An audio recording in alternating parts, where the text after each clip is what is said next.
So the better messenger the son அப்படின்னு சொல்லி அதை நம்ம பார்த்து முடிச்சிருக்கோம். இப்போ வந்து the better apostle superiority to Moses வந்து நம்ம பார்க்க போகிறோம்.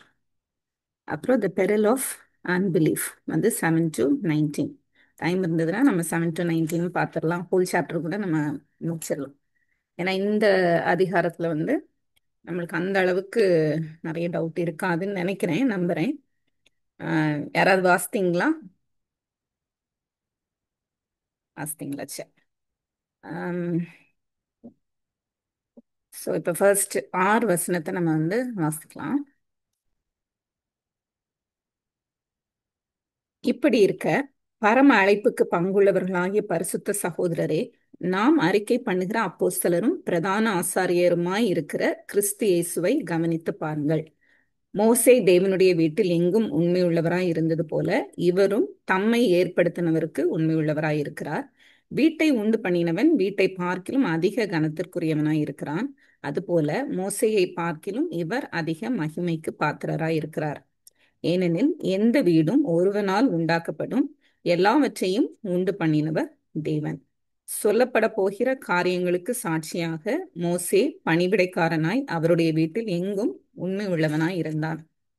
கிறிஸ்துவோ அவருடைய வீட்டிற்கு மேற்பட்டவரான குமாரனாக உண்மை உள்ளவராய் இருக்கிறார்.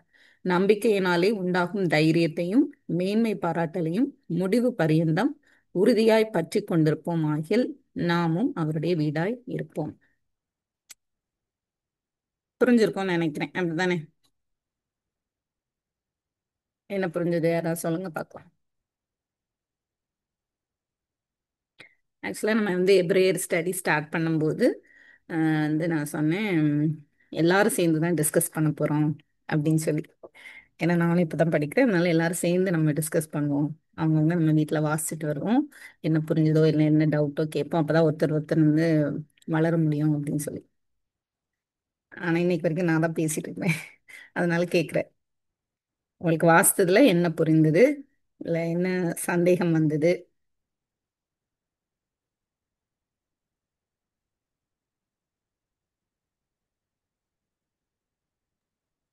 மோசே வந்து ரொம்ப உண்மையா இருந்ததுனால அவரு கடவுள்கிட்ட ரொம்ப நம்ம பிதாவாகிய தேவனோட முகமுகமா தரிசிச்சாரு. ம், அதே மாதிரி நம்மளும் வந்து உண்மையா இருக்கும்போது ஃபைனலி அது எப்படி முடியுது அப்படின்னா நம்மளும் வீடா இருப்போம், அவருடைய வீடா இருப்போம், ம். இருக்கலாம் அப்படி. ஓகே, வேற யாராவது? இப்ப வாஸ்துல இருந்து உங்களுக்கு என்ன புரியுது அப்படிங்கறத சொல்லுங்க. இது மோசே வந்து பணிவிடைக்காரரா இருந்திருக்காரு அப்படின்னா ஊழியக்காரர் அந்த மாதிரி. ம், அஹ் அஹ் உண்மையா இருந்தாரு. இவரு அதுக்கு மேல போய் குமாரனா இருந்திருக்காரு, அவரோட தேவனுடைய ம், குமாரனா இருந்திருக்காரு. நம்ம நம்மள வந்து அவருக்கு உண்மையா தேவனுக்கு உண்மையா இருந்தா அதே மாதிரி நாமே அவருடைய வீடா இருப்போம்னா, எனக்கு அதுல ஒரு சின்ன டவுட் இருக்கு, எப்படின்னு தெரியல. அவர் நம்மள்ட்ட வாசம் பண்றாரு, அதை குறிச்சு சொல்லியிருக்காருன்னு தெரியல. ம், அப்படின்னு நினைக்கிறேன் அந்த மாதிரி. இப்போ மோசையை பார்க்கில வந்து இவரு உயர்ந்தவர் அந்த மாதிரி சொல்லியிருக்கு. ம், பழைய ஏற்பாடுல அவங்க எல்லாரும் மோசைய வந்து பெரிய ஏதாச்சும் என்னது ரொம்ப உயர்ந்தவர், ம், அவர்கிட்ட தான் தேவன் பேசினார் அப்படின்னு சொல்லுவாங்க தானே. ஆனா அது அவரை விடையும் உயர்ந்தவர் இயேசு கிறிஸ்து அப்படின்னு சொல்ல வந்திருக்கு. ம். ம். வேற யாராவது சொல்றீங்களா? மோசே மோசேவும் வந்து கடவுள் கொடுத்த வேலைய கரெக்டா செஞ்சாங்க. கடவுள் சொன்னதெல்லாம் மக்களுக்கு எடுத்துட்டு வந்து தந்தாங்க. அதே மாதிரி ஜீசஸும் வந்து அவங்க எதுக்காக ஜீசஸ் வந்து அனுப்புனாங்களோ அத வந்து கரெக்டா பண்ணி கடவுளுக்கு நம்பிக்கைக்குரியவங்களா இருந்தாங்க. ம், ஆஹ் அதே மாதிரி இப்போ நம்ம ஒருத்தர் எப்படி நம்ம ஃபேமிலிய வந்து குடும்பத்தை இது பண்றதுக்கு எப்படி ஒற்றுமையா கட்டி எழுப்புறோமோ அதே மாதிரி மக்கள் எல்லாரையும் வந்து ஜீசஸ் வந்து குடும்பமா கட்டி எழுப்பி இது பண்ணாங்க. மனித குலத்தை ஒண்ணாக்குறதுக்காக இது பண்ணாங்க. சரி. ஆமா, இப்ப நீங்க சொன்னது எல்லாமே வந்து சரிதான். இப்ப நம்ம வந்து ஒவ்வொரு வார்த்தையா வசன வசனமா என்ன இருக்குது அப்படிங்கிறத நம்ம பார்க்கணும். சரியா? சரி, ஃபர்ஸ்ட் இப்படி இருக்க அப்படின்னு சொல்லி கொடுக்கப்பட்டிருக்கு. இப்ப இப்படி இருக்க அப்படின்னு சொல்லும்போது அது எதை குறிக்குது? மேல நம்ம பார்த்த காரியங்கள்லாம் இப்படி இருக்குது. So, இப்படி இருக்க பரம அழைப்புக்கு பாத்திரவான்களாகிய பரிசுத்த சகோதரரே அப்படின்னு வந்து சொல்லப்பட்டிருக்கு. நம்ம ஏற்கனவே நம்மளுக்கு தெரியும் இந்த கடிதம், இந்த நிருபம் வந்து எழுதப்பட்டது 3 குரூப் ஆஃப் பீப்புளுக்கு, அப்படிதானே? அதாவது விசுவாசிகளுக்கு, அப்புறம் கன்வின்ஸ் ஆனவர்கள், அப்புறம் கன்வின்ஸ் ஆகாதவங்க. இயேசு கிறிஸ்து மேசியா அப்படின்னு சொல்லி கன்வின்ஸ் ஆனவங்க, கன்வின்ஸ் ஆகாதவங்க. இப்ப இதுல பாக்குறோம், இப்படி இருக்க பரம அழைப்புக்கு பங்குள்ளவர்களாகிய பரிசுத்த சகோதரரே அப்படின்னு சொல்லி.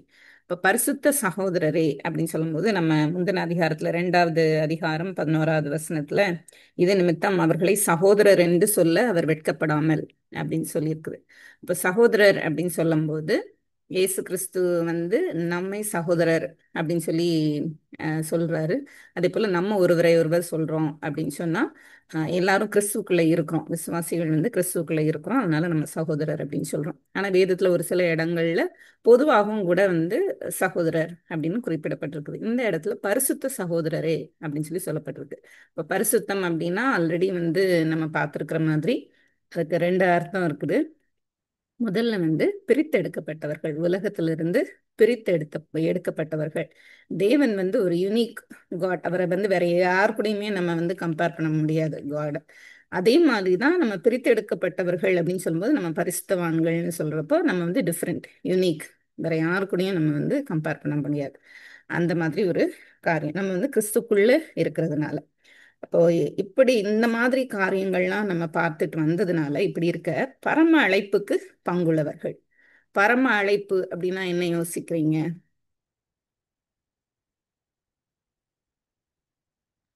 பரம அழைப்புக்கு பங்குள்ளவர்கள் வேதத்துல நிறைய இடத்துல வந்து நம்ம பார்க்கிறோம். நம்ம வந்து அழைக்கப்பட்டிருக்கிறோம் தேவனால் அப்படின்னு சொல்லி. இப்ப இங்க பரம அழைப்பு அப்படின்னு சொல்லும்போது ரட்சிப்பிற்காக நம்ம வந்து அழைக்கப்பட்டவர்கள். அப்போ இந்த பரம அழைப்பிற்கு பங்குள்ளவர்கள் அப்படின்னு சொல்லும்போது உலகத்துல எத்தனையோ பேர் இருந்தாலும் தேவன் வந்து தெரிந்து கொண்டவர்கள் அப்படின்னு சொல்லி ஒரு குரூப் நம்ம இருக்கிறோம். அவங்க தான் வந்து தேவனுடைய ராஜ்யமா இந்த உலகத்துல இருக்கிறாங்க.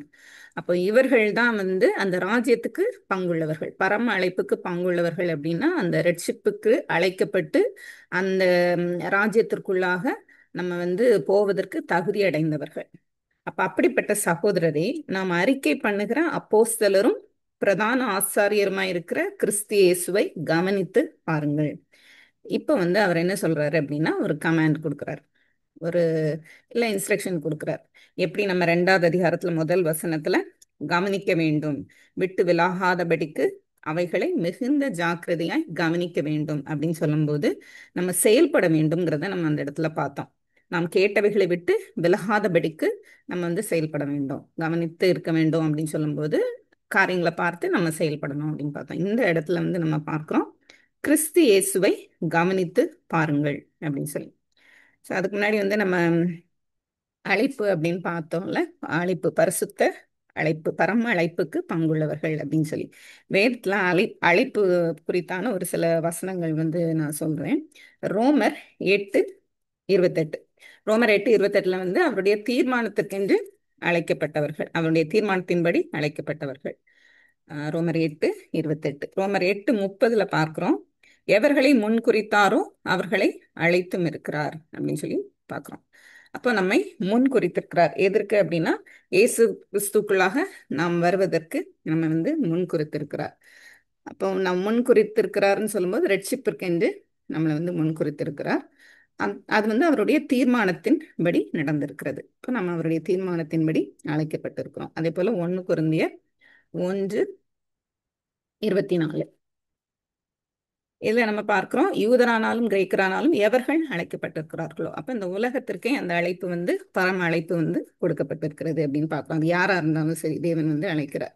அப்புறம் 2 தீமோத்தேயு 1:9 அதுல வந்து நம்ம பார்க்கிறோம், அவர் நம்முடைய கிரியைகளின்படி நம்மை ரட்சிக்காமல் தம்முடைய தீர்மானத்தின்படியும் ஆதி காலம் முதல் கிறிஸ்து இயேசுவுக்குள் நமக்கு அருளப்பட்ட கிருபையின்படியும் நம்மை ரட்சித்து பரிசுத்த அழைப்பினாலே அழைத்தார் அப்படின்னு சொல்லி. அப்போ நம்ம பரிசுத்தமாக்கப்பட வேண்டும் என்று பரிசுத்தப்படுத்துகிறவர் நம்மை அழைத்திருக்கிறார். அதனால அது வந்து பரிசுத்த அழைப்பு அப்படின்னு பார்க்கிறோம். அப்புறம் 1 பேதுரு 2:9 1 பேதுரு 2:9 என்ன பார்க்கிறோம்னா, உங்களை அந்தகாரத்தினின்று தம்முடைய ஆச்சரியமான ஒளியின் இடத்திற்கு வரவழைத்தவர். அவருடைய புண்ணியங்களை அறிவிக்கும்படி நம்மை அழைத்திருக்கிறார். இங்கன்னா வெளிச்சத்திற்குள்ளாக நம்மை அழைத்திருக்கிறார். அப்புறம் கலாத்தியர் 1:6. கலாத்தியர் 1:6 வந்து பார்க்கிறோம், உங்களை கிறிஸ்துவின் கிருபையினாலே அழைத்தவர். அப்போ அவருடைய கிருபையினால நம்ம வந்து அழைக்கப்பட்டிருக்கிறோம் அந்த பரம அழைப்புக்கு. அதே போல ரோமர் 9:24. அவர் யூதரிலிருந்து மாத்திரமல்ல புறஜாதிகளிலிருந்து நம்மை அழைத்திருக்கிறார். அப்போ எல்லாரையும் நம்ம தேவன் வந்து அழைத்திருக்கிறார் அப்படின்னு பார்க்கிறோம். அப்புறம் 2 தெசலோனிக்கேயர் 2:14. நீங்கள் நம்முடைய கர்த்தராகிய இயேசு கிறிஸ்துவின் மகிமையை அடையும் பொருட்டாக எங்கள் சுவிசேஷத்தினாலே அந்த ரட்சிப்புக்கு அவர் உங்களை அழைத்தார். இப்போ நம்ம நேற்று பார்த்தது மாதிரி கடைசி ஸ்டெப் வந்து குளோரிஃபிகேஷன் அப்படின்னு பார்த்தோம், மகிமை அடைதல் அப்படின்னு. அப்போ அந்த மகிமைக்கு அழைத்து செல்லும்படியாய் தான் வந்து தேவன் நம்மை அழைத்திருக்கிறார். இப்படி அநேக காரியங்கள் வந்து அழைப்பு குறித்து வந்து சொல்லப்பட்டிருக்கிறது. அதே போல மத்தேயு 11:28 அதுல வந்து நம்ம பார்க்கிறோம், வருத்தப்பட்டு பாரம் சுமக்கிறவர்களே நீங்கள் எல்லாரும் என்னிடத்தில் வாருங்கள், நான் உங்களுக்கு இளைப்பாறுதல் தருவேன். அப்ப எதற்காக அழைக்கப்பட்டிருக்கிறோம் அப்படின்னு சொன்னா அந்த இளைப்பாறுதலுக்காக. இந்த இளைப்பாறுதல் குறித்தெல்லாம் நம்ம வந்து எபிரேயர்ல வர்ற அதிகாரங்கள்ல பார்ப்போம். அதனால இந்த வசனம் எடுத்திருக்கிறேன். அடுத்தது வந்து 1 யோவான் 3:14. 1 யோவான் 3:14 என்ன சொல்லப்பட்டிருக்கு, நாம் சகோதரரிடத்தில் அன்பு கூறுகிறபடியால் மரணத்தை விட்டு நீங்கி ஜீவனுக்குட்பட்டவர்களா இருக்கிறோம் என்று அறிந்திருக்கிறோம் அப்படின்னு. அப்ப எதற்காக நம்ம வந்து அழைக்கப்பட்டிருக்கிறோம் அப்படின்னா நித்திய ஜீவன், மரணத்தை விட்டு விலகி நித்திய ஜீவனுக்கு நேராய் நம்ம வந்து அழைக்கப்பட்டிருக்கிறோம்.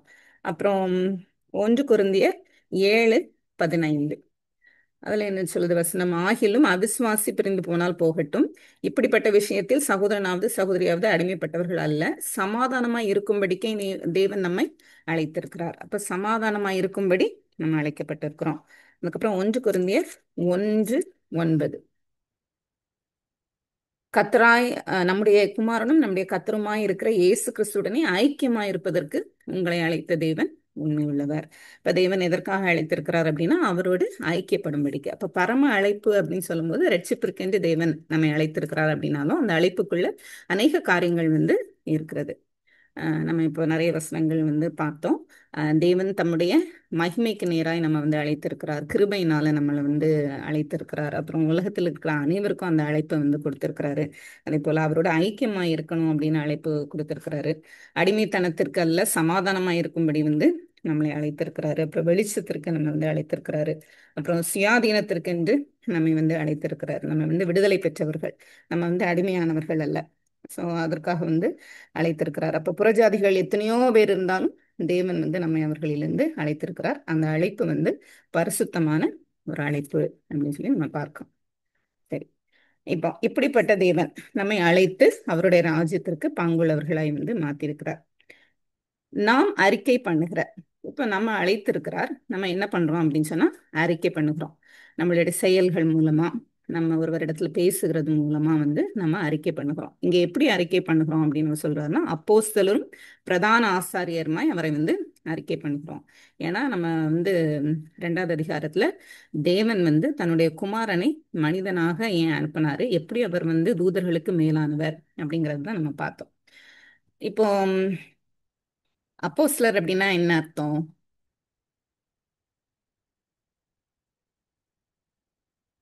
தெரிஞ்சவங்க சொல்லலாம். அப்போஸ்தலர் அனுப்பப்பட்டவர்கள், சுவிசேஷத்தை சொல்வதற்காக அனுப்பப்பட்டவன் அப்படிங்கிறது தான் அர்த்தம். சென்ட் பை காட் இல்லை சென்ட் ஃப்ரம் காட் அப்படின்னு சொல்லி. இப்போ அனுப்பப்பட்டவன் அப்படிங்கிறது தான் அப்போஸ்தலர் அப்படின்னு அர்த்தம். ஏன் இயேசு கிறிஸ்துவை வந்து அப்போஸ்தலர் அப்படின்னு சொல்லப்பட்டிருக்கு அப்படின்னு சொன்னா, அவர் வந்து தேவனால் அனுப்பப்பட்டவர். தேவனுடைய வார்த்தையை சொல்லும்படியாய் வந்து அவர் தேவனால் அனுப்பப்பட்டவர். அப்போ அவர் வந்து என்ன பண்றாரு அப்படின்னு சொன்னா தேவனை நமக்கு வெளிப்படுத்தி இருக்கிறார். இயேசு கிறிஸ்து வந்து தேவனை நமக்கு வெளிப்படுத்தி இருக்கிறார். அதனால அவர் அப்போஸ்தலர் அப்படின்னு சொல்லி நம்ம அறிக்கை எடுக்கிறோம். அதே போல கடைசி 2வது அதிகாரத்துல கடைசி சில வசனங்களை நம்ம பார்க்கிறோம். அவர் வந்து பிரதான ஆசாரியர் அப்படின்னு சொல்லி பார்க்கிறோம். இப்ப இந்த பிரதான ஆசாரியர் என்ன பண்றாங்க, நம்ம மனிதர்களை குறித்து தேவனிடத்துல பேசுகிறாங்க. அப்போ நம்மை வந்து ரெப்ரசன்ட் பண்றாங்க கடவுள்கிட்ட. இப்ப ரெண்டும் கடவுள்கிட்ட இருந்து கடவுளை நமக்கு ரெப்ரசன்ட் பண்றவர் அப்போஸ்தலர். நம்மிடமிருந்து நம்மை கடவுள்கிட்ட வந்து ரெப்ரசன்ட் பண்றவங்க வந்து த பிரீஸ்ட் அப்படின்னு நம்ம பார்க்கிறோம். இந்த ரெண்டு காரியத்தையும் இவர் வந்து செய்கிறார், இயேசு கிறிஸ்து வந்து செய்திருக்கிறார். அப்போ அப்போஸ்தலரும் பிரதான ஆசாரியமா இருக்கிறார் அப்படிங்கிறது இந்த 2வது அதிகாரத்துல இப்படி இருக்கேன்னு தானே நம்ம ஆரம்பிச்சோம். அப்ப அந்த காரியங்கள்னால அப்படின்னு சொல்லும்போது நம்ம இதை அறிக்கை பண்ணுகிறோம் அப்படின்னு வந்து இவர் சொல்றார். ஆசிரியர் வந்து சொல்றார், பரிசுத்த சகோதரரே, நம்ம இத்தனை நேரம் பேசிட்டு இருக்கிறது மாதிரி நம்ம அறிக்கை பண்ணுகிற அப்போஸ்தலரும் பிரதான ஆசாரியருமா இருக்கிற கிறிஸ்து இயேசுவை கவனித்து பாருங்கள். இப்ப யாரை கவனித்து பார்க்கணும் அப்படின்னா கிறிஸ்து இயேசுவை. சரி, இப்ப இது யாருக்கு எழுதப்பட்டது அப்படின்னு சொல்லி பார்த்தோம். பரிசுத்த சகோதரரே அப்படின்னு சொல்லி பார்க்கும்போது விசுவாசிகளுக்கு இது வந்து அவர் எழுதுறார். இப்ப நம்ம இதை வந்து பார்க்கும்போது நம்ம என்ன யோசிக்கணும்னா, நம்ம ஏற்கனவே இந்த நிருபத்தினுடைய தீம் வந்து பார்த்துட்டோம். விசுவாசத்துல இருந்து விலகி போயிடாதீங்க, ஏன்னா அவர் தான் எல்லாவற்றிற்கும் மேலானவர். அதை தான் இவங்க சொல்லிட்டு வராங்க. அப்ப இதுல என்ன பார்க்குறோம் அப்படின்னு சொன்னா, இயேசு கிறிஸ்துவை எந்த வேளையிலும் நம்ம கவனித்து பார்க்க வேண்டும். ஆசிரியர் கொடுக்கிற ஒரு கட்டளை, அடுத்த கட்டளை. அப்ப நம்ம வந்து கவனித்து பார்க்க வேண்டும். இயேசு கிறிஸ்து வந்து சொல்றாரு, என்னை குறித்து கற்றுக்கொள்ளுங்கள், இல்லை என்னை பத்தி தெரிஞ்சுக்கோங்க அப்படின்னு அவர் சொல்லல. அவர் என்ன சொல்லியிருந்தாரு? என்னிடத்தில் கற்றுக்கொள்ளுங்கள் அப்படின்னு அவர் சொல்றார். அப்ப இயேசு கிறிஸ்துவின் இடத்தில் நம்ம கற்றுக்கொள்ள வேண்டும் அப்படின்னா இயேசு கிறிஸ்துவை கவனித்து பார்க்க வேண்டும். அவருடைய காரியங்கள் என்ன, ஏன்னா அவர் தான் தேவனுடைய வார்த்தையை நம்மளுக்கு வந்து எடுத்து சொல்லிட்டே இருக்கிறார். அப்ப தேவனுடைய வார்த்தை நம்மளுக்கு தெரிய வேண்டும் அப்படின்னு சொன்னா இயேசு கிறிஸ்துவை கவனிக்க வேண்டும். இப்போ அடுத்தது வந்து பார்க்கிறோம், மோசே தேவனுடைய வீட்டில் எங்கும் உண்மையுள்ளவனாய் இருந்தது போல இவரும் தம்மை ஏற்படுத்தினவருக்கு உண்மையுள்ளவராய் இருக்கிறார். அப்ப ஏற்கனவே பிரதான ஆசாரியர் அப்படின்னு சொல்லும்போது நம்மளுக்கு தெரியும் ஆரோன் அப்படின்னு சொல்லிட்டு. இப்போ அடுத்து யார் வராங்க அப்படின்னா மோசே. இப்ப இயேசு கிறிஸ்து வந்து எப்படி ஒரு பிரதான ஆசாரியராக இருந்தாருன்னு சொல்லும் போது யூதர்களுக்கு நினைவுல வர்றது வந்து ஆரோனும் அவருடைய சந்ததியாரும். இப்போ இங்க வந்து மோசேயை குறித்து சொல்றாங்க. ஏன் அப்படின்னு சொன்னா, யூதர்கள் வந்து நம்ம பார்த்தோம் ஏற்கனவே தேவதூதர்கள் அவ்வளோ பெருசா வந்து அவங்க யோசித்து வச்சிருந்தாங்க அப்படின்னு. இந்த தேவதூதர்களை காட்டிலும் பெரியவர் மோசே அப்படிங்கிற மாதிரி ஒரு சில யூதர்களுடைய எண்ணங்கள் இருந்தது. ஏன்னா இவர் வந்து மரித்த இடம் அது வந்து நம்மளுக்கு கொடுக்கப்பட்டிருக்குது. ஆனா யார் அடக்கம் பண்ணா அப்படின்னு சொல்லி பார்க்கும்போது தேவன் அப்படிங்கிற மாதிரி நம்ம பார்க்கிறோம். அப்போ மோசே அப்படிங்கிறவர் வந்து ரொம்ப பெரியவர் யாருக்குன்னா யூதர்களுக்கு. அப்ப அவரை வைத்து இயேசு கிறிஸ்து மோசேயை காட்டிலும் பெரியவர், நீங்க நினைக்கிற மோசேயை காட்டிலும் பெரியவர் அப்படின்னு சொல்ல போறாரு. அதனாலதான் ஆசிரியர் வந்து இந்த இடத்துல மோசேயை குறித்து கொண்டு வர்றார். தேவனுடைய வீட்டில் எங்கும் உண்மையுள்ளவனா இருந்தது போல அப்படின்னு சொல்லும்போது அவர் வனாந்திரத்துல இந்த இஸ்ரவேல் ஜனங்களை கூப்பிட்டுட்டு வந்த காரியத்தை குறித்து சொல்ல போறார். ஆசிரியர் வந்து அதை எழுதி அதுல இருந்து எப்படி அப்படிங்கிறது நம்ம என்ன கற்றுக்கொள்ளணும் அப்படிங்கறது வந்து ஆசிரியர் சொல்ல போறார். அப்போ வனாந்திரத்துல வரும்போது இஸ்ரவேலர்கள் எவ்வளவு தூரம் வந்து முறுமுறுத்தாங்க, எதிர்த்து நின்னாங்க அப்படிங்கிறதுலாம் நிறைய காரியம் வந்து நம்ம பார்க்கிறோம். அப்போ எத்தனையோ வருஷங்கள், ஒரு நாள் 2 நாள் இல்லை, எல்லா நாளுமே வந்து முறுமுறுப்பு எதிர்ப்பு இது எல்லாமே இருந்தது மோசேக்கு. ஆனால் மோசே தான் வந்து தேவனுடைய கட்டளை ஜனங்களுக்கு வந்து கொண்டு வந்து கொடுத்தாரு. அதே போல வாசஸ்தலத்தை உண்டு பண்ணுகிற காரியங்களும் அவருக்கு தான் கொடுக்கப்பட்டது. அதே போல ஆசாரியருடைய ஊழியங்களும் அவருக்கு தான் கொடுக்கப்பட்டது.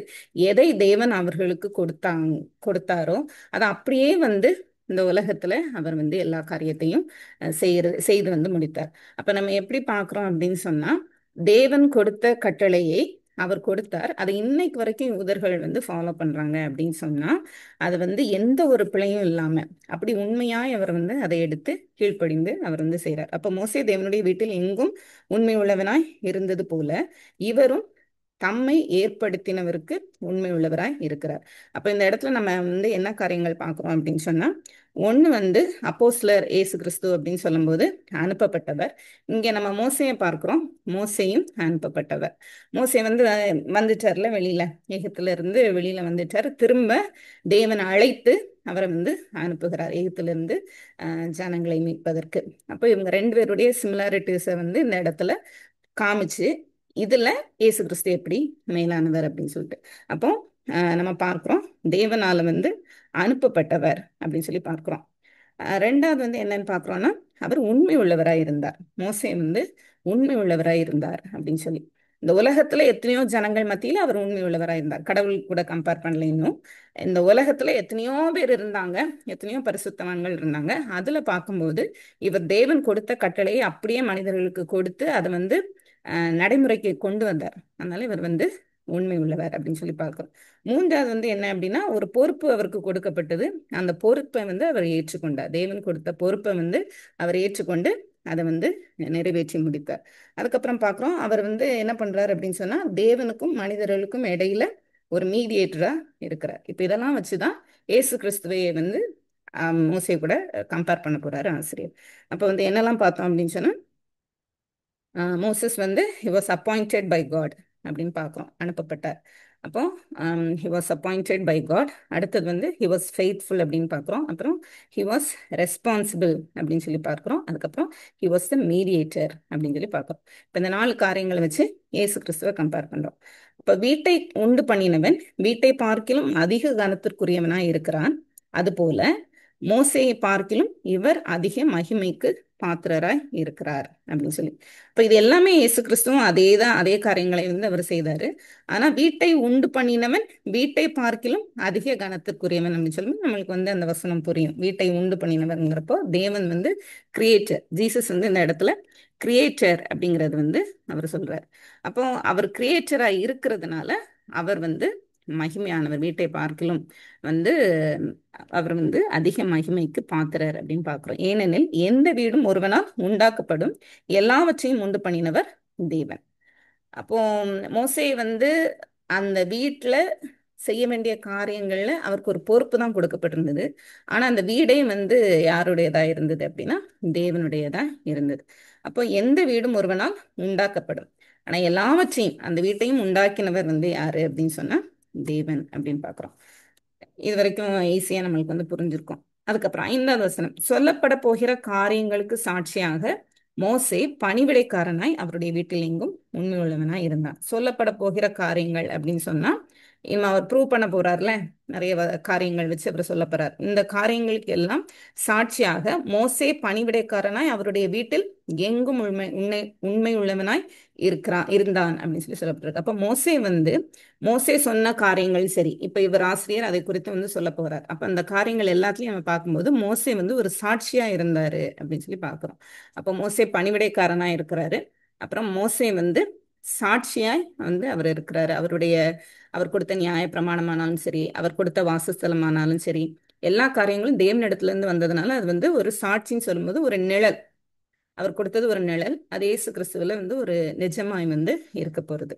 அப்போ மோசே பணிவிடக்காரனாய் அவருடைய வீட்டில் எங்கும் உண்மை உள்ளவனாய் இருந்தான் அப்படின்னு சொல்லப்பட்டிருக்கு.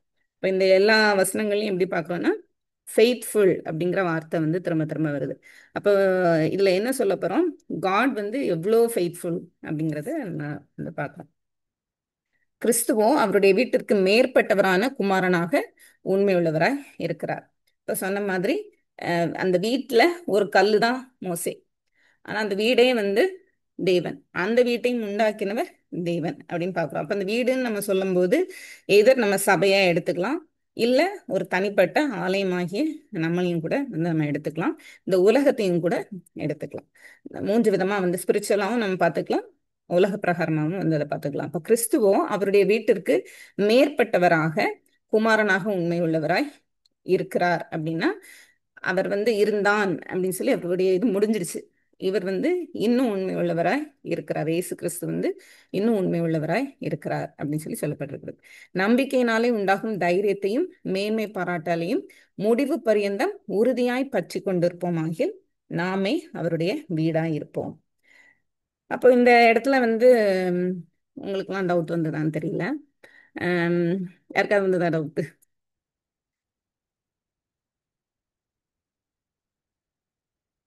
வரலையா? சரி. முடிவு பரியந்தம் உறுதியாய் பற்றி கொண்டிருப்போம் ஆனால் நாமே அவருடைய வீடாய் இருப்போம் அப்படின்னு வந்து சொல்லப்பட்டிருக்கு. இது வந்து தமிழ்ல அப்படி கொடுக்கப்பட்டிருக்கு. ஆனா ஆங்கிலத்துல வந்து எப்படி இருக்கு அப்படின்னு சொன்னா, இல்ல ஒரிஜினல் டிரான்ஸ்லேஷன்ல எப்படி இருக்கு அப்படின்னா அவருடைய வீடாய் இருக்கிறோம் அப்படின்னு சொல்லி. இப்ப முடிவு பரியந்தம் பற்றி கொண்டிருப்போம் ஆகில் அப்படின்னு சொல்லும்போது அது வந்து நம்ம செய்யற காரியங்களை வந்து அது குறிக்கல, இயேசு கிறிஸ்து செய்து முடித்த காரியத்தை நம்ம பற்றி கொண்டிருக்கிறதை குறித்து சொல்லப்பட்டிருக்கிறது. உங்களுக்கு விளங்குதா, புரியுதா? ஏன்னா அதை நம்ம எப்படி எடுத்துக்க கூடாதுன்னா, முடிவு பரியந்தம் நான் என் பரிசுத்தத்தை காத்து கொள்ளுகிறதுக்கு நான் ஏதாவது செய்யணும்னு நம்ம நினைச்சோம் அப்படின்னு சொன்னா, நம்ம தவறான நம்மளுடைய கிரியைகளுக்கு நம்ம முக்கியத்துவம் கொடுக்குறோம் அப்படின்னு சொல்லி ஆயிரும். அப்ப நம்மளுடைய கிரியைகள் அல்ல, அவருடைய கிருபையினால நம்ம ரட்சிக்கப்பட்டிருக்கிறோம் அப்படின்னு சொல்லும்போது, முடிவு பரியந்தம் உறுதியாய் பற்றி கொண்டிருப்போம்னா, முதல் வசனத்துல நம்ம பார்க்கிறோம், இயேசு கிறிஸ்துவை கவனித்து பாருங்கள். அவர்தான் அப்போஸ்தலர், அவர்தான் பிரதான ஆசாரியர், அவர்தான் இன்றைக்கும் ஒரு ஆசாரியராய் இருந்து நமக்கு பரிந்து பேசிக் கொண்டிருக்கிறார். அப்ப இயேசு கிறிஸ்துவை, அவர் மேல் உள்ள விசுவாசத்தை உறுதியாய் நம்ம வைத்து அவருக்கு வேண்டிய காரியங்களை நம்ம செய்து கொண்டிருப்போமானால் அவருடைய வீடா இருக்கிறோம் அப்படின்னு சொல்லி இந்த இடத்துல வசனம் சொல்லுகிறது. இங்கிலீஷில் வேணால் நீங்கள் அதுக்கப்புறம் நெட்டில் இதில் பார்த்துக்கோங்க. அப்போ நம்மளுக்கு கொடுத்துருக்கிறது நாமே அவருடைய வீடாக இருப்போம் அப்படின்னு சொல்லும்போது, ஃப்யூச்சரில் முடிவு பரியந்தம் கடைசி வரைக்கும் நம்ம அவருக்கு பிரியமாக இருந்தா அப்படிங்கிற ஒரு புரிதல் வரலாம். பட் அந்த புரிதல் தவறு. ஏன்னா இதே மாதிரி நம்ம 14 வசனத்துலேயும் அதே வார்த்தை இருக்கிறது, முடிவு பரியந்தம் உறுதியாய் பற்றி கொண்டிருப்போமாகில் கிறிஸ்துவனிடத்தில் பங்குள்ளவர்களாய் இருப்போம் அப்படின்னு போட்டிருக்கு. ஆங்கிலத்தில் we will become a partaker அப்படிங்கிற மாதிரி இல்லை. ஏன்னா இங்கே ஃபியூச்சர் டென்ஸில் இனிமே வர்ற மாதிரி கொடுத்துருக்குது. ஆனால் ஆல்ரெடி நம்ம இருக்கிறோம் அப்படிங்கிறது தான் சரியான ஒரு விளக்கம். இப்போ இந்த முதல் 6 வசனங்களில் நம்ம என்ன 3 காரியங்களை நம்ம மெயினாக பார்க்குறோம். ஒன்று என்ன அப்படின்னு சொன்னால், அவருக்கு கொடுக்கப்பட்ட பொறுப்பு என்னென்ன அப்படின்னு பார்க்குறோம். அப்போஸ்தலரும் பிரதான ஆசாரியமா இருக்கிறார் அப்படின்னு சொல்லி நம்ம பார்க்குறோம். அடுத்தது அவருடைய வேலை என்ன அப்படின்னு சொல்லி பார்க்குறோம். அவர் என்ன பண்றாரு அப்படின்னா, வீட்டை கட்டுகிறார். அவர் ஒரு பில்டர் அப்படின்னு சொல்லி பார்க்குறோம். ஃபர்ஸ்ட் அப்போஸ்தலர் அண்ட் ஹை பிரீஸ்ட்னு பார்த்தோம். அடுத்து அவர் வீட்டை கட்டுகிறவர் அப்படின்னு பார்க்குறோம். வசனங்கள் இருக்கிறது, நம்மளை அவர் தேவனுடைய மாளிகையாய் கட்டி எழுப்புகிறார் அப்படின்னு சொல்லி. அவர் தான் மூலைக்கல்லா இருக்கிறாரு. அஸ்திபாரமாய் அப்போஸ்தலர்களும் தீர்க்கதரிசிகளும் இருக்கிறாங்க. நம்ம சபையாய் கட்டி எழுப்பப்படுகிறோம் அப்படின்னு. ஸோ இது சபையாகவும் எடுத்துக்கலாம். நம்மளை ஒரு விசுவாசியாயும் அவர் கட்டி எழுப்புகிறார். அவர் தான் உண்மையுள்ளவர், நம்ம உண்மை இல்லாதவர்கள். அப்போ அவரை நம்ம கவனித்து பார்த்து அவரை பற்றி கொண்டு இருக்கும்போது அந்த நித்திய ஜீவனுக்கு அவர் அழைத்து செல்கிறார். மூன்றாவது அவர் எப்படிப்பட்டவர் அப்படிங்கிறத நம்ம பார்க்குறோம். அவர் குமாரனாய் இருக்கிறார், எல்லாத்துக்கும் மேற்பட்டவரான குமாரனாய் இருக்கிறார். இவர் பணிவிடைக்காரனாய் இருக்கிறார். நீங்க நினைக்கிற மோசே பணிவிடைக்காரன் தான். ஆனா இயேசு கிறிஸ்து அவர் எல்லாவற்றிற்கும் மேலான குமாரன், தேவனுடைய குமாரன் அப்படின்னு சொல்லி சொல்றார். அப்ப 3 காரியங்கள் இங்க நம்ம பார்க்கிறோம். அவருடைய பொறுப்பு என்ன, அவருக்கு கொடுக்கப்பட்ட பொறுப்பு என்ன, மோசேக்கு கொடுக்கப்பட்ட பொறுப்பு என்ன, ஏசு கிறிஸ்துக்கு கொடுக்கப்பட்ட பொறுப்பு என்ன. ரெண்டுமே அப்போஸ்தலரும் பிரதான ஆசாரியர், அதாவது முன்னாடி 2வது அதிகாரத்துல சொன்ன காரியங்களை வைத்து. அடுத்து பார்க்கிறோம், 2 பேருமே வீடை கட்டுறாங்க தான். 2 பேருக்குமே பொறுப்பு கொடுக்கப்பட்டிருக்கு. அவங்க இஸ்ரவேல், மோசே அந்த இஸ்ரவேல் அப்படிங்கிற அந்த கூட்டத்தாரை வழி நடத்தி செல்றதுனால அவங்க அந்த வீட்டை கட்டுறாங்க. ஆனா தேவன் இயேசு கிறிஸ்து இந்த உலகத்திலே தேவனுடைய ராஜ்யமாகிய சபையாகிய வீடை அவர் கட்டுகிறார். மூன்றாவது நம்ம பார்க்கிறோம், இப்படியெல்லாம் 2 பேரும் ஒன்று போலதான் இருந்தாங்க. ஆனா எது பெருசு அப்படின்னு சொன்னா, மோசே பணிவிடைக்காரன், சர்வெண்ட் இல்ல ஊழியக்காரன். இயேசு கிறிஸ்து குமாரன், தேவனுடைய குமாரன். அதே போல அவர் சிருஷ்டிகர், அவர் தான் உண்டு பண்ணினவர் எல்லாவற்றையும் அப்படிங்கிறது ஆசிரியர் இந்த இடத்துல சொல்றார். இது வரைக்கும் புரிஞ்சிருக்கும்னு நினைக்கிறேன். இல்ல புரிஞ்சுச்சா? ஏதாவது டவுட் இருக்கா இதுல? இல்ல. சரி, அடுத்து 7லிருந்து 19 வரைக்கும். இப்போ 7லிருந்து 19, அப்போ இப்போ 1லிருந்து 6ல் நம்ம ஒரு கட்டளை படித்தோம். என்ன கட்டளை அப்படின்னா, இயேசு கிறிஸ்துவை கவனித்து பாருங்கள். வேற எதையுமே நம்மளுடைய லைஃப்ல நம்ம கடந்து போகும்போது மற்றவருடைய வார்த்தை அல்ல, இயேசு கிறிஸ்துவை கவனித்து பார்க்க வேண்டும். அதே மாதிரி நம்ம எந்த ஒரு விஷயத்தை நம்ம யார் கூடயும் கம்பேர் பண்ணக்கூடாது. நம்ம இயேசு கிறிஸ்துவோட தான் நம்ம கம்பேர் பண்ணி பார்க்கணும். அதுதான் இயேசு கிறிஸ்துவை கவனித்து பாருங்கள். நம்ம அழைக்கப்பட்ட அழைப்பை நம்ம யோசித்து அவரை கவனித்து பார்க்க வேண்டும். இப்போ 7லிருந்து 19ல் இவர் மோசே பண்ணின காரியத்தை திரும்ப ஆசிரியர் கொண்டு வருகிறார். 7லிருந்து 11வது வசனம் சங்கீதம் 95ல் உள்ள வார்த்தைகள். பரிசுத்த ஆவியானவர் சொல்கிறபடியே இன்று அவருடைய சத்தத்தை கேட்பீர்களாகில் வனாந்திரத்திலே கோபமுட்டினது போதும் சோதனை நாளில் நடந்தது போல உங்கள் இருதயத்தை கடினப்படுத்தாதீர்கள். அங்கே உங்கள் பிதாக்கள் என்னை சோதித்து என்னை பரீட்சை பார்த்து 40 வருஷ காலமாய் என் கிரியைகளை கண்டார்கள். ஆதலால் நான் அந்த சந்ததியை ஆலோசித்து அவர்கள் எப்பொழுதும் வழி போகிற இருதயமுள்ள ஜனம் என்றும் என்னுடைய வழிகளை அறியாதவர்கள் என்றும் சொல்லி என்னுடைய இளைப்பாறுதலில் அவர்கள் பிரவேசிப்பதில்லை என்று என்னுடைய கோபத்திலே ஆணையிட்டேன் என்றார். இப்ப இந்த வசனத்திலிருந்து ஆசிரியர் என்ன பண்றாரு அப்படின்னு சொன்னா அடுத்த ஒரு வார்னிங் கொடுக்குறாரு. நம்ம ஏற்கனவே எத்தனை வார்னிங் பார்த்துட்டோம்?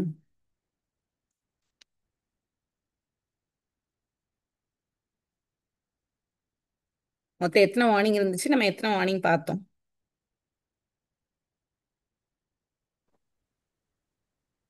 ஒரு வார்னிங் பார்த்தாச்சு.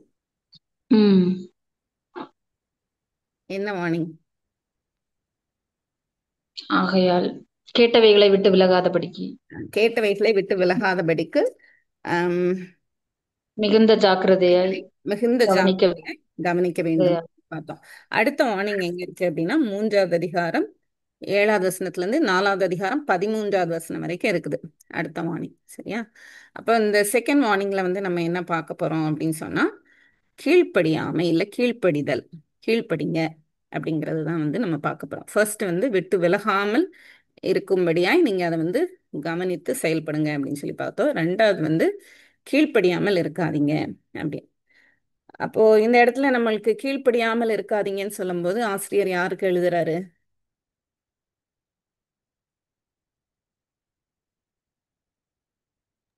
விசுவாசிகளுக்கு.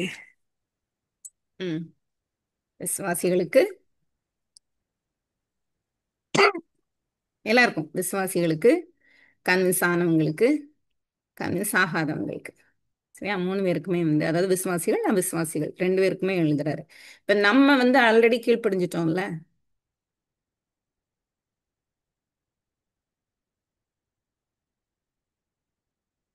உங்களுக்கு அப்படி டவுட் வரலையா?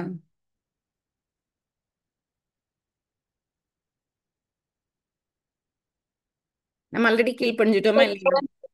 சில நேரம் தப்பு செய்யறோம் தானே நம்ம. ஆண்டவருடைய கட்டளைகளுக்கு கற்பனைகளுக்கு அவரோட விருப்பத்தின்படி ஃபுல்லா நம்ம அப்படியே நடக்கிறது இல்ல. நம்மள்ட்ட தவறுகள் இருக்குதானே, தவறு செய்துட்டே தானே இருக்கோம். சரி, இப்ப இந்த இடத்துல கீழ்ப்படிதல் அப்படிங்கிறது இயேசு கிறிஸ்துவை விசுவாசிக்கிறத குறித்து சொல்லப்பட்டிருக்குது. சரியா? அப்ப கீழ்ப்படிதல் அப்படிங்கிறது நம்ம எப்படி எடுத்துக்க கூடாது, நம்ம விசுவாசிச்சிட்டோம், இன்னும் அவருக்கு நான் தப்பு தானே பண்ணிட்டு இருக்கிறேன், அப்ப நான் கீழ்ப்படியல, அந்த அர்த்தத்துல இந்த கீழ்ப்படிதல்ங்கிறது இந்த இடத்துல என்ன வருது அப்படின்னா தேவனுடைய வார்த்தைக்கு நீங்க கீழ்ப்படியல. அதாவது இயேசு கிறிஸ்து சொன்னார்ல, மனம் திரும்புங்கள் பரலோக ராஜ்யம் சமீபத்து இருக்கிறதுன்னு சொல்லி, அது பிதாவினுடைய வார்த்தை, அதற்கு கீழ்ப்படியல. அப்ப நம்ம கீழ்ப்படிஞ்சிட்டோமா? நம்ம கீழ்ப்படிஞ்சிட்டோமா இல்லையா? ஆமா, பண்ணிட்டோம், கீழ்ப்படிஞ்சிட்டோம். நம்ம கீழ்ப்படிஞ்சிட்டோம். பாவம் ஏஞ்சலுக்கா கஷ்டப்பட்டு ஆன்சர் பண்றாங்க, வேற யாரும் பேச மாட்டேங்கிறீங்க. அதனால சொல்லுங்க, ஒண்ணும் இல்ல. அப்ப கீழ்ப்படிய வேண்டும் அப்படின்னு சொல்லும்போது தேவனுடைய வார்த்தைக்கு கீழ்ப்படுகிறது, அதாவது இயேசு கிறிஸ்து தேவனுடைய குமாரன் அப்படிங்கறது விசுவாசிக்கிறது, அதுதான் இந்த இடத்துல கீழ்ப்படிதல் வருது. நிறைய இடத்துல நம்ம பார்க்கிறோம் கீழ்ப்படியாமை நால இருக்கிற அந்த கோபாக்கினையின் பிள்ளையை போல நீங்க இராதீங்க அப்படின்னு சொல்லும்போது கீழ்ப்படியாமைங்கிறது அந்த வார்த்தையை அக்செப்ட் பண்ணாதது. இயேசு கிறிஸ்துவை அக்செப்ட் பண்ணாம இருந்தாதான் நம்ம கோபாக்கினையின் பிள்ளைகள் ஆகும், இல்லைன்னா நம்மளுக்கு ஆக்கினை கிடையாது. சரி, அப்போ நம்ம ஏற்கனவே கீழ்ப்படிஞ்சிட்டோம், ஆனாலும் இந்த வார்த்தை நமக்கும் உண்டுன்னு சொல்றேன். ஏன்?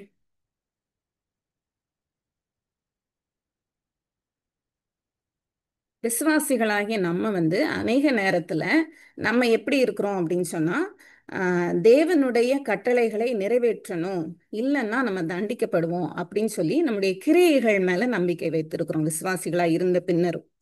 ஏன்னா நம்ம அப்படியே பழகி வந்துட்டோம், நீ இதை செய்யலைன்னா உனக்கு தண்டனை, நீ இதை செய்யலைன்னா உனக்கு தண்டனை, இப்படியே நம்ம வளர்க்கப்பட்டு வந்ததுனால, உலக பிரகாரமாகவும் சரி நம்ம அப்படியே வளர்க்கப்பட்டதுனால நம்மளுடைய மனதுல இப்ப ஆதாம் பாவம் செய்தாரு அதனால அவருக்கு தண்டனை, அப்ப நீ கீழ்ப்படியலைன்னா உனக்கு தண்டனை அப்படின்னு சொல்லும்போது நம்ம எதற்கு முக்கியத்துவம் கொடுக்க ஆரம்பிச்சிடுறோம்னா நம்முடைய விசுவாசத்தை தாண்டி நம்முடைய கிரியைகளுக்கு முக்கியத்துவம் கொடுக்க ஆரம்பிச்சிடுறோம். அப்போ அதை எப்படி சொல்றாங்க அப்படின்னு சொன்னா, நியாயப்பிரமாண கிரியைகளை நிறைவேற்றாம இருக்கிறவங்க பாவிகள் அப்படின்னு சொல்லி யூதர்கள் சொன்னதை போலதான் நம்மளுடைய கிரியைகளை நிறைவேற்றாமல் இருந்துட்டா கர்த்தர் நம்மளை தண்டித்துருவார்னு சொல்லுகிற அந்த உணர்வுக்குள்ள வரும்போது நம்மளும் அவங்களும் ஒண்ணு போல இருக்கும். புரிஞ்சுதா? அப்போ அதை லீகலிசம் அப்படின்னு சொல்லி சொல்றாங்க. இதை பண்ணாதான் உனக்கு நித்திய ஜீவன் கிடைக்குங்கிற மாதிரி நம்மளை ஏமாத்திக்கிறோம். நம்ம ஒரு சில நேரத்துல நம்ம சுயம் அப்படியே போயிருது. நம்ம சுயநீதியை நம்பி போயிடுறோம். அப்படி போகும்போது அந்த விசுவாசம் என்னங்கிறத மறந்துடுறோம், கிருபை என்னங்கிறத மறந்துடுறோம், இயேசு கிறிஸ்து தன் ஜீவனை கொடுத்த அந்த பெரிய ஒரு கிரியையை நம்ம மறந்து போயிடுறோம். அப்ப நம்மளுக்கும் அந்த எச்சரிக்கை. அப்ப கீழ்ப்படிதல் அப்படிங்கிறது விசுவாசத்தை குறித்து சொல்லப்பட்டாலும் நம்ம விசுவாசத்திற்கு கீழ்ப்படிஞ்சிட்டோம் சொன்னதுக்கு அப்புறமும் செய்கிற அந்த கிரியைகள் இருக்குதுல, கிரியைகள் மேல் வைக்கிற விசுவாசம், அதுதான் என்னை கொண்டு போகுதுன்னு நினைக்கிற ஒரு காரியம் நம்மளுடைய விசுவாசம் தவறுங்கிறத காமிக்குது. அதனால நம்மளுக்கும் இது இந்த காரியம் நம்மளுக்கும் கூட எழுதப்பட்டிருக்கிறது. நம்மளும் இதுல எப்படி அப்போ நம்ம கிரியைக்கு முக்கியத்துவம் கொடுக்குற பிள்ளைகள்னா நம்ம இதை வாசிக்கும் போது எப்படி வாசிக்கணும் அப்படின்னா, நம்ம அவிசுவாசியா இருந்து அந்த இடத்துல வாசிக்கணும். ஆசிரியர் சொல்லுகிறத உங்களுக்கு புரியும்னு நினைக்கிறேன் நான் சொல்ல வர்றது. எப்பொழுதுமே நம்முடைய கிரியைகளுக்கு எப்போ முக்கியத்துவம் கொடுக்கறது அப்படிங்கிறது, என்னுடைய ரட்சிப்பு என் கிரியைகள்னால அப்படிங்கிற எண்ணம் நம்மளுக்கு வரக்கூடாது. நான் இன்னைக்கு ஜெபிக்கல, நான் இன்னைக்கு வேதம் வாசிக்கல, ஐயோ அப்படின்னு சொல்லி கர்த்தர் என்னை தண்டித்துருவாரு அப்படிங்கிற மாதிரி இல்லை. தேவன் என்னை ரட்சித்திருக்கிறார், அதனால நான் வேதம் வாசிக்கணும், நான் ஜெபிக்கணும். ஐயோ நான் ஜெபிக்கலையே, கர்த்தர் எனக்காக இவ்வளவு செஞ்சிருக்கிறேன், நான் இதை கூட செய்யலையே அப்படி நினைக்கிறது தப்பு இல்லை. அது சரியான விசுவாசம். ஆனா நான் பைபிள் வாசிக்கலையே, நான் ஜெபிக்கலையே, நான் ஆலயத்துக்கு போகலையே, அப்ப தேவன் என்னை தண்டிப்பார் அப்படிங்கிற போது அது என்னுடைய கிரியை மேல நான் வைக்கிற விசுவாசம். இதுதான் வித்தியாசம். அப்ப கிரியை மேல நான் என்னுடைய விசுவாசத்தை வைப்பேன் அப்படின்னு சொல்லி சொன்னேன்னா, நான் ஒரு அவிசுவாசியா தான் இந்த லெட்டரை, இந்த போர்ஷனை வாசிக்கணும். ஓகேவா? சரி, அப்போ 12வது வசனம், சகோதரரே, ஜீவனுள்ள தேவனை விட்டு விலகுவதற்கு ஏதுவான அவிசுவாசமுள்ள பொல்லாத இருதயம் உங்களில் ஒருவனுக்குள்ளும் இராதபடிக்கு நீங்கள் எச்சரிக்கையாயிருங்கள். நான் சொல்ல மாதிரி இது அவிசுவாசிகளுக்கும் விசுவாசிகளுக்கும். விசுவாசிகளுக்கு ஏன் அப்படின்னா, கிரியைகள் மேல நீங்க நம்பிக்கை வைத்தீங்கன்னா நீங்களும் ஒரு அவிசுவாசி தான். அப்போ அவிசுவாசமுள்ள பொல்லாத இருதயம் உங்களில் ஒருவனுக்கும் இராதபடிக்கு நீங்கள் எச்சரிக்கையா இருங்கள். இதுதான் 2வது ஆணி. இப்போ ஜீவனுள்ள தேவனை விட்டு விலகுவதற்கு எப்ப நம்ம ஜீவனுள்ள தேவனை விட்டு விலகுவோம்? அவிசுவாசமுள்ள பொல்லாத இருதயம் இருக்கும்போது. அப்போ அந்த பொல்லாத இருதயம் அப்படிங்கிறது யாருக்கு இருந்தது? இப்ப மோசையை வச்சுதான் அவர் சொல்ல போறார். அப்போ நம்ம மனதுல இஸ்ரவேல் ஜனங்களை நம்ம யோசித்து பார்த்தாலும் நம்மளையும் நம்ம அந்த இடத்துல யோசித்து பார்க்கணும். அப்ப அவர் ஜீவனுள்ள தேவன் அப்படின்னு சொல்லப்பட்டிருக்கிறது.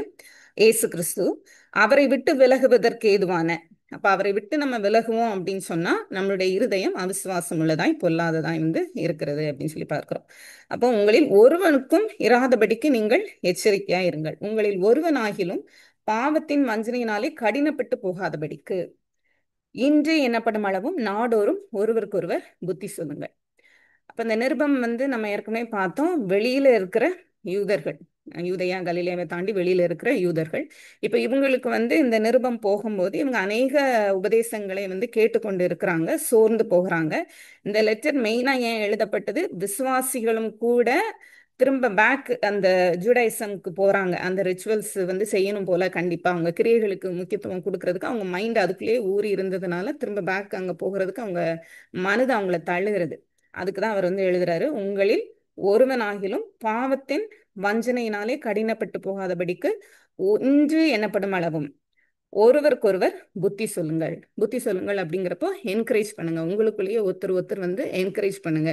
விசுவாசிகள்னு தான் சேர்ந்து இருப்பாங்க, ஆனா அவங்க மனதுல இன்னும் கிரியைகள் அப்படிங்கிற ஒரு கட்டு இருக்குது. அப்போ அவர்களை நீங்க என்கரேஜ் பண்ணுங்க. ஒரு சிலர் எங்களுக்கு வேதத்தை விசுவாசிக்கிறோம், எல்லாம் நாங்க பண்றோம் அப்படின்னு சொல்லுவாங்க, பட் விசுவாசத்துக்குள்ளேயே வரல. அப்போ அவங்களுக்கு அடிக்கடி நீங்க வசனத்தை சொல்லுங்க. அப்ப இன்று எனப்படும் அளவும் அப்படின்னு சொல்லும்போது டெய்லி.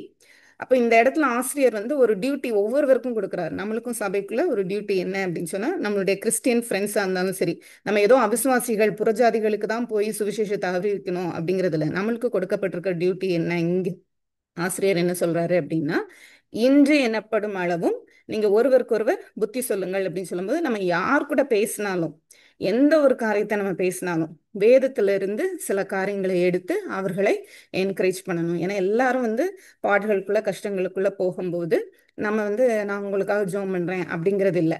விசுவாசிகள் அவங்கள ஏதோ ஒரு வேத வார்த்தையின் மூலமா, இல்லை ஏதோ ஒரு இயேசு கிறிஸ்து செய்த காரியங்கள் மூலமா, நம்மளுடைய வாழ்க்கையில் உள்ள சாட்சிகள் அல்ல, இயேசு கிறிஸ்துவை முக்கியப்படுத்தி அவர் சொன்ன காரியங்களை எடுத்து சொல்லி அதுல இருந்து அவர்களுக்கு புத்தி சொல்ல வேண்டும். ஏன்னா அநேக விசுவாசிகள் பலவீனமா இருப்பாங்க, வேதத்தை குறித்து ரொம்ப அறியாதவங்களா இருப்பாங்க, நல்ல ஃபெய்த் இருக்கும், பட் வேதத்துல இன்னும் வளராதவங்களா இருப்பாங்க.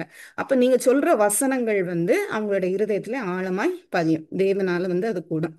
அப்போ நம்ம எந்த நேரத்திலையும் ஒருவர் ஒருவர் என்கரேஜ் பண்ணணும் அப்படின்னு சொல்லி இந்த இடத்துல ஆசிரியர் சொல்றாரு.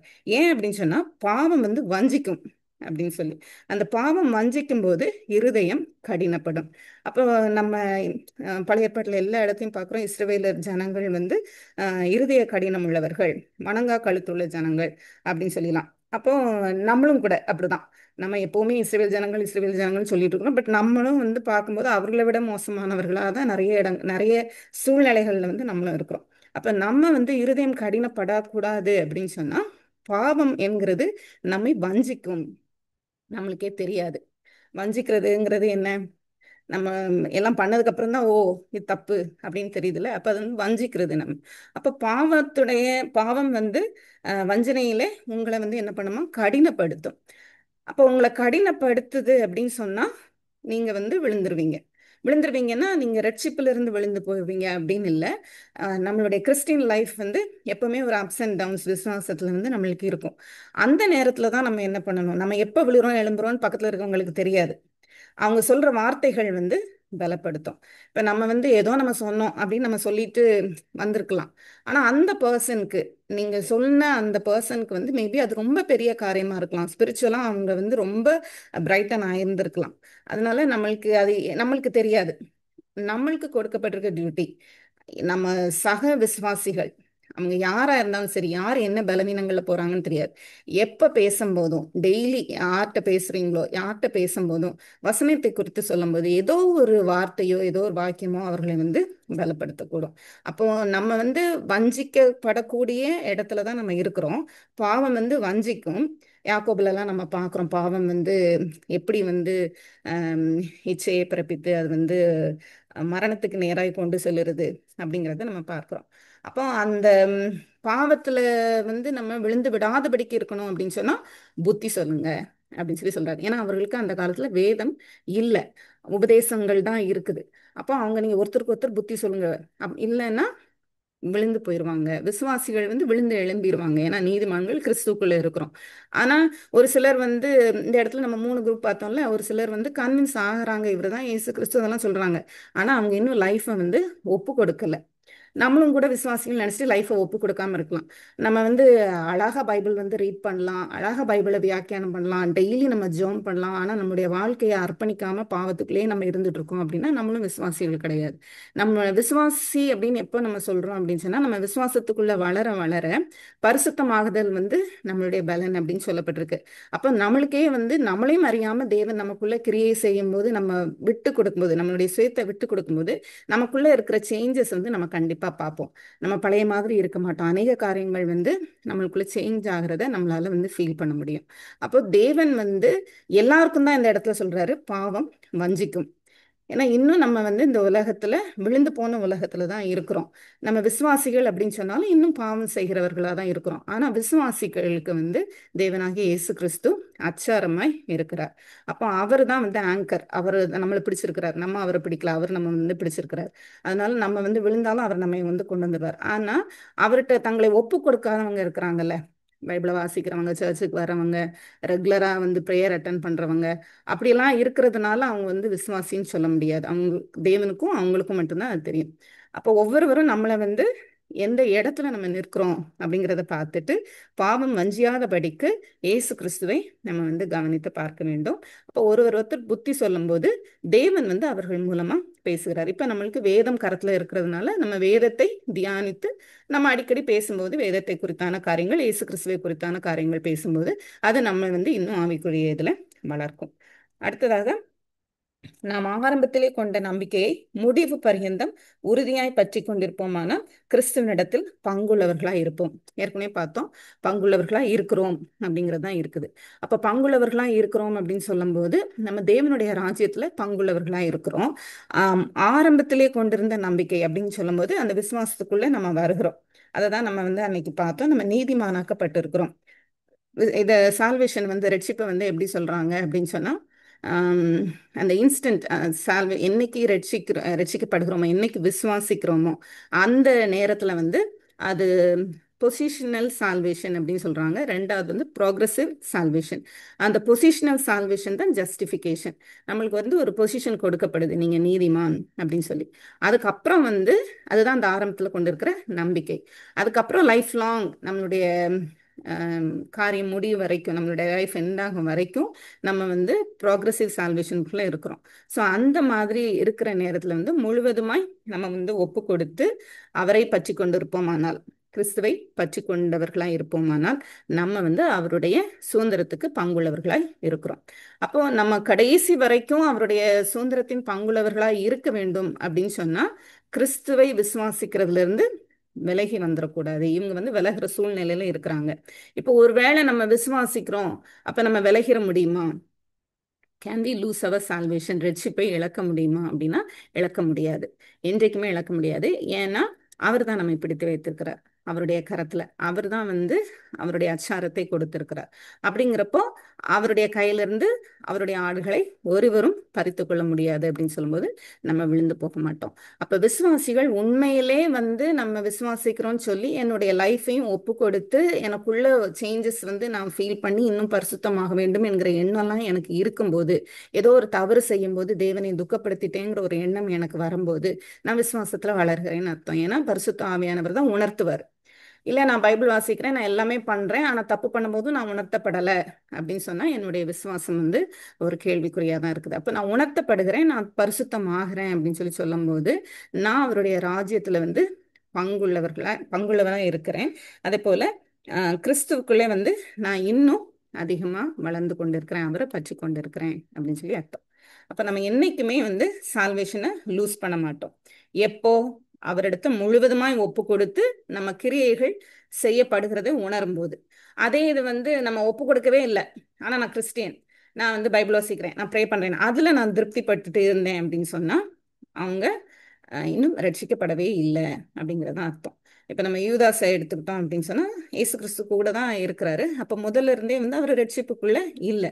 ஏன்னா ரட்சிப்புக்குள்ள வந்திருந்தாங்க அப்படின்னு சொன்னா அவங்க விழுந்து போக வாய்ப்பே இல்லை. ஏன்னா விழுந்து போறது அப்படிங்கிறது மனிதனோட கையில இல்லை, தேவன் தான் பிடித்து வைத்திருக்கிறாங்க. அதனால நம்ம லூஸ் பண்ண முடியாது. பேதுருக்கும் அதே பிரச்சனை வந்தது. ஆனா பேதுரு தேவன் தெரிந்து கொண்டிருந்தார். பேதுரு இயேசு கிறிஸ்துவை விசுவாசித்திருந்தார், ரட்சிப்புக்குள்ள வந்திருந்தார். அதனால நம்ம எந்த இடத்துல இருக்கோங்கிறத நம்ம டெஸ்ட் பண்ணி பார்க்கணும்.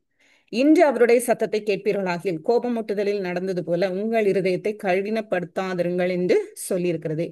இன்று அவருடைய சத்தத்தை கேட்பீர்களாகில் அப்படின்னு சொல்லி தாவீது எழுதுறாரு. அதை குறித்து நம்ம 4வது அதிகாரத்துல இன்னும் டீட்டெயில்டா அந்த வசனங்கள் போவோம். இப்ப நம்ம இது எந்த கான்டெக்ஸ்டுக்கு இதுல பார்த்துட்டு இருக்கோம்னா, கீழ்ப்படிதல், இருதயம் கடினப்படுத்தப்படுதல், இந்த காரியங்களை வச்சுதான் நம்ம பார்த்துட்டு வரோம். ஸோ அந்த இன்று அந்த வார்த்தையெல்லாம் அடுத்த அதிகாரத்துல நம்ம பார்க்கலாம். என்று சொல்லியிருக்கிறதே, கேட்டவர்களில் கோபம் மூட்டினவர்கள் யார்? மோசேயினால் எகிப்திலிருந்து புறப்பட்ட யாவரும் அப்படி செய்தார்கள் அல்லவா? அப்ப 40 வருஷம் எல்லாருமே என்ன பண்ணாங்களாம்? கீழ்ப்படியாதவர்கள். ஏன்னா நம்ம சங்கீதத்துல இன்னும் அநேக இடங்களை நம்ம பார்க்கிறோம், அவங்க முறுமுறுக்கிறாங்க. அவங்க முறுமுறுக்கும் போது தேவனை அசட்டை பண்றாங்க. அதே போல அவங்க தேவனை பரீட்சை பார்த்தாங்க அப்படின்னு சொல்லி நம்ம சொல்றோம். இப்போ முறுமுறுக்கிறது, தேவனுக்கு விரோதமான காரியங்களை செய்கிறது அப்படின்னு பார்க்கும்போது அது கீழ்ப்படியாத அந்த இருதய கடினத்தின் விளைவு தான் அந்த மாதிரி காரியங்கள். அப்ப அதுல நம்ம பார்க்கிறோம் எல்லாருமே மரித்து போனாங்க. யோசுவா, காலேப் தவிர, அடுத்த சந்ததியை தவிர பிதாக்கள் எல்லாரும் அழிந்து போகும் வண்ணமா தான் 40 வருஷம் தேவன் அவர்களை அந்த வனாந்திரத்துல அழைக்கிறத நம்ம பார்க்கிறோம். அப்போ கேட்டவர்களில் கோபமுட்டினவர்கள் யார் அப்படின்னு சொல்லி ஆன்சர் சொல்றாரு. 40 வருஷமா யாரை அரசித்தார்? பாவம் செய்தவர்களே அல்லவா? அவர்களுடைய சவங்கள் வனாந்திரத்தில் விழுந்து போயிற்றே. பின்னும் என்னுடைய இளைப்பாறுதலில் பிரவேசிப்பதில்லை என்று அவர் யாரை குறித்து ஆணையிட்டார்? கீழ்ப்படியாதவர்களை குறித்தல்லவா. இப்ப இதுல கீழ்ப்படியாதவர்கள் அப்படிங்கிற வார்த்தை எதை குறிக்குது அப்படின்னு சொன்னா, தேவனுடைய வார்த்தையை கேட்டுட்டு ஒவ்வொரு நாளும் ஏதோ தப்பு பண்ணிட்டாங்க இல்ல, அவங்க ஆதியிலிருந்தே தேவனுக்கு எதிர்த்து தான் நிக்கிறாங்க. அவங்களுக்கு வந்து எகிப்தை விட்டு வெளியில வந்துட்டோங்கிற சந்தோஷம் இருந்தாலும் அவங்க முதல்ல இருந்தே தேவனை விசுவாசிக்கல. ஆரம்பத்துல முறுமுறுக்க ஆரம்பிச்சவங்க கடைசி வரைக்கும் அப்படிதான் இருக்கிறாங்க. அதனாலதான் அடுத்த சந்ததியை தேவன் வந்து அழைத்து செல்லுகிறத நம்ம பார்க்கிறோம். அப்ப இந்த இடத்துல நம்ம பார்க்கும்போது கீழ்ப்படியாதவர்கள் அப்படின்னு சொல்லும்போது எல்லாருமே கீழ்ப்படியல. அப்ப எவ்வளவு பெரிய ஜனத்தொகை, 6,35,000 இல்ல அவ்வளவு ஜனங்கள், புருஷர்கள் மட்டும் அப்படின்னு பார்க்கும்போது அதுல லேவி கோத்திரம்லாம் வந்து எண்ணப்படலை. அதே போல விமென், சில்ட்ரன் யாருமே எண்ணிக்கையில் இல்லை. அவ்வளோ பெரிய ஜனக்கூட்டம் வந்து இருக்கிறாங்க.